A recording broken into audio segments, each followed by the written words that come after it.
നമ്മുടെ എല്ലാവരുടെയും ഏറ്റവും പ്രിയങ്കരനും ഏറ്റവും പ്രത്യേകിച്ച് പറവൂരിൻ്റെയും എറണാകുളം ജില്ലയുടെയും കേരളത്തിൻ്റെയും അഭിമാനമായ മെയ് മാസത്തിലെ വിസ്മയങ്ങളുടെ വിസ്ഫോടനമായ ഞങ്ങളുടെ പ്രിയങ്കരനായ മുഖ്യമന്ത്രി വി ഡി സതീശൻ അവർകൾ, ഏറ്റവും പ്രിയങ്കരനായി ഇന്ന് നമ്മുടെ കൂടെ ആയിരിക്കുന്ന ഉദ്ഘാടകൻ ശ്രീ ശ്രീകുമാരൻ തമ്പി അവർകൾ, നമ്മുടെ എല്ലാവരുടെയും പ്രിയപ്പെട്ട പത്മശ്രീ ഭരത് മോഹൻലാൽ അവർകൾ, ഇന്നത്തെ ഈ ചടങ്ങിൻ്റെ അധ്യക്ഷൻ ശ്രീ KP ധനപാലൻ അവർകൾ, ഏറ്റവും പ്രിയപ്പെട്ട വ്യക്തിത്വങ്ങളെ, ഇത്രയധികം വലിയ വ്യക്തികളിൽ നിന്നും എനിക്കിവിടെ 2 വാക്ക് പറയാൻ അവസരം കിട്ടിയത്, എനിക്ക് തോന്നിയത് നമ്മുടെ പ്രിയങ്കരനായ മുഖ്യമന്ത്രിയോട് ചേർന്ന് നിൽക്കുന്ന ഒരു പാവപ്പെട്ടവരുടെ ശബ്ദം തിരിച്ചറിയുന്ന വ്യക്തികളാണ് എന്ന ഒരു ബോധ്യമാണ് എനിക്ക് നൽകുന്നത്.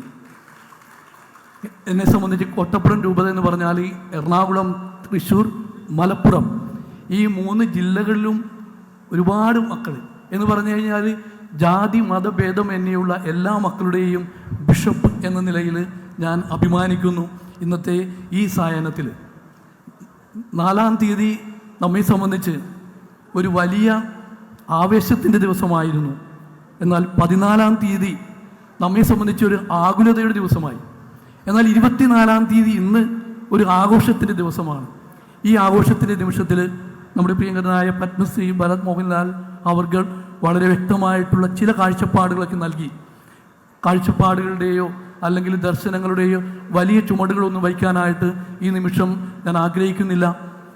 കാൾ റാണർ എന്ന തിയോളജിയൻ പറഞ്ഞിരിക്കുന്ന ഒറ്റ ഒരു വാക്ക് ഇത്ര മാത്രമേ ഉള്ളൂ. അത് ഇപ്രകാരമാണ്: A politician must be A mystic എന്ന് പറഞ്ഞാൽ മിസ്റ്ററി, രഹസ്യങ്ങൾ, ദർശനങ്ങൾ തിരിച്ചറിയാൻ കഴിവുള്ളവനായിരിക്കണമെന്ന്. നമ്മുടെ പ്രിയങ്കരനായ മുഖ്യമന്ത്രി വി ഡി സതീശൻ അവർകൾ അതിന് ഏറ്റവും ശ്രേഷ്ഠനായ ശക്തനായ മുഖ്യമന്ത്രിയാണ്. നമ്മുടെ നാടിനെ, നമ്മുടെ കേരളത്തെ അത്യുന്നത ശ്രേണിയിലേക്ക് എത്തിക്കുവാനായിട്ട് അദ്ദേഹത്തിൻ്റെ കരങ്ങൾക്ക് കഴിയട്ടെ എന്ന് മാത്രം ആശംസിച്ചുകൊണ്ട് ഈ നിൽക്കുന്ന എല്ലാ മക്കളുടെയും അതുപോലെ ഏറെ പ്രത്യേകിച്ച് ഏറ്റവും പാവപ്പെട്ടവരുടെ കൂടി സ്നേഹവും ചേർത്ത് വെച്ചുകൊണ്ട് എല്ലാ നന്മകളും നേർന്നുകൊണ്ട് ഞാൻ എൻ്റെ വാക്കുകൾ ഉപസംഹരിക്കുന്നു. നന്ദി.